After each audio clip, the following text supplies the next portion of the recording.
मी आणि माझ्या फॅमिलीने बिरोबा चरणी आदरणीय दत्तमामा भरणे कॅबिनेट मंत्री व्हावे यासाठी अभिषेक घातला आहे. आणि खरं तर बिरोबा दैवत असं आहे की ती नेहमीच मामांच्या पाठीशी आणि आमच्या गावाच्या सगळ्याच्याच पाठीशी दैवत असतं ते.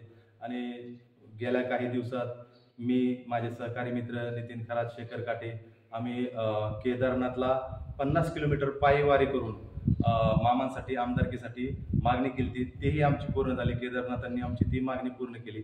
आज फक्त एवढीच बिरोबाचरणी प्रार्थना आहे की आदरणीय मामांना कॅबिनेट मंत्रीपद मिळावं, एवढीच बिरोबाचरणी प्रार्थना करतो.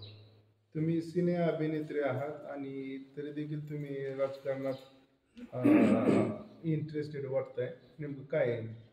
खरं तर राजकारणात हा विषय असं काही नाही. सिने अभिनेता ती इंडस्ट्री एक वेगळी दुनिया आहे. पण आदरणीय मामा हे लहानपणापासून माझ्या पाठीवर हात आहे त्यांचा. त्यामुळे मला बाकीच्या गोष्टीपेक्षा मामा महत्त्वाचे वाटतात. राजकारण राजकारणाची जागा आहे आणि फिल्म इंडस्ट्रीची वेगळी जागा. पण फक्त मामांसाठी मी आणि माझी फॅमिली किंवा आमचं गाव काहीही करू शकतं.